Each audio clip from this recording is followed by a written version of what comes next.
Hello good morning guys. आज हाम्रो भान्जीको भात खुलाइमा मैले छोटो मिठो भिडियो बनाउँदै आइरहेको छु। यहाँ हेर्नुहुन्छ भान्जीको घर। आज चाहिँ यस्तो अब यो फोटोहरू भइहाल्यो, फोटो खिच्यौँ हामीले,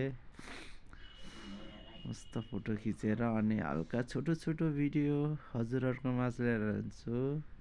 पुरा डेकोरेसनहरू पछि हुँदैछ। हाम्रो चाहिँ यहाँबाट भ्यू चाहिँ बबालै देखिँदो रहेछ। कहाँ कहाँ पानी चाप कहाँ कहाँ बनेको त यहाँ पो रहेछ। जोस रमाइलो रहेछ है ठाउँ। रमाइलो गऱ्यो हामी यहाँनिर गएर आज भान्जीको भात खुलाइमा। हेरौँ अब पाहुनाहरू बिस्तारै आउँदै गर्छन्। यहाँ आज चाहिँ फोटोहरू हल्का सुटहरू गऱ्यौँ हामीले। अनि यहाँ मासु बनाउँदै भेनाको भान्जाले, म चाहिँ सानो मिठो भिडियो बनाउँदै है गाइजहरू। अब हामी चाहिँ यहाँनिर जान्छौँ यतातिर यसो हेर्छौँ। अनि यहाँनिर घरमा सिर्छौँ के गरेर रहेछ भने बेलुन बनाउने रहेछ, डेकोरेसनहरू बनाउनलाई। राम्रो राम्रो बेलुनहरू फुकेर बसिरहेको रहेछ। अनि भान्जी यहाँनिर पल्टिरहेको रहेछ। भान्जी पनि, भान्जी भनेको त टोपीले छोपिरहेको रहेछ। भान्जी भान्जी भन्छु त भान्जी त ठुवा पर्छ मामा देखेर। अब फेरि हामी यहाँनिर फर्केर डेकोरेसन एकछिन पछि देखाउँछौँ कस्तो कस्तो छ भनेर। हाम्रो फुच्चे भाइहरू यता छन्, मोटु गोलु अनि मम्मी भान्जीको हजुरआमा भात खुवाउने। झ्युस यहाँनिर चाहिँ रमाइलो लाग्यो मलाई है हजुरहरूको माझमा। अनि भान्जीको फुपू कान्छी फुपू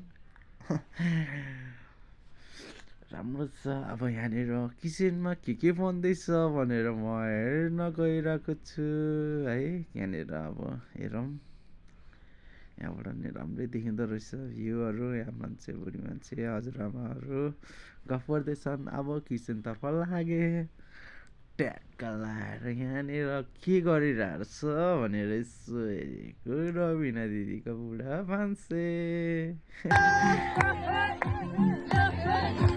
रमाइलो गऱ्यो हामीले।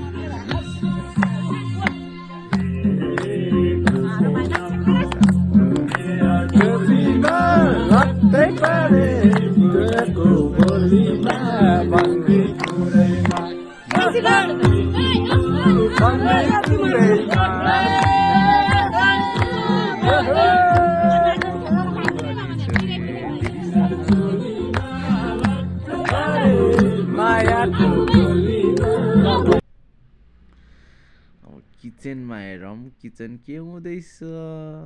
किचनमा रबिना दिदीको बुढा मान्छे कुकम्यान खेले खत्रै जीवन दाई फेरि यहाँ टी सर्ट माथि सारेर बस्नुभएको छ, पेट फोल्डङ्ग देखाएर। यहाँ पानी फेरि पुलाउ बनाउने रे, पुलाउ बनाउँदै रहेछ है। अब यहाँनिर तरकारीहरू उसिनेर ट्याक्क रेडी गरे। अनि यहाँनिर छ हाम्रो है अब दाइहरू नै भनौँ, ट्याक्क बनाउँदै रहेछ।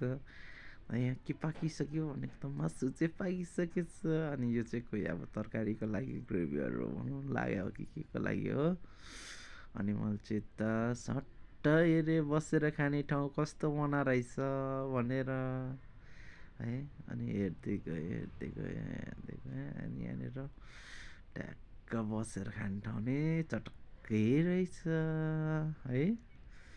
यहाँनिर यसो हेर्दै गएको त ठिकै रमाइलो रहेछ। घुमाउरोबाट रहेछ तर बप्पाले देखिँदो रहेछ यता। र यहाँ चाहिँ एउटा आमा घाँस बोकेर आउनुभएको रहेछ।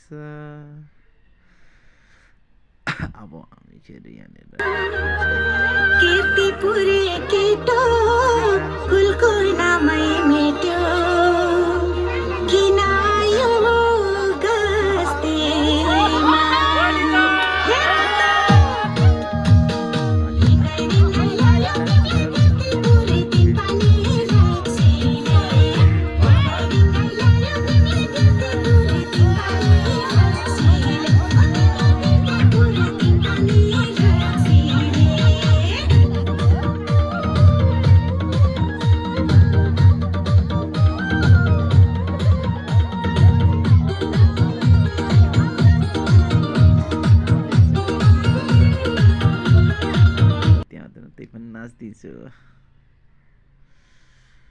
फोटो खिचे, एक दुईटा सुट गरे, भाउजूहरूसँग, भान्जीसँग, जेठासँग फोटो सुट गरेको।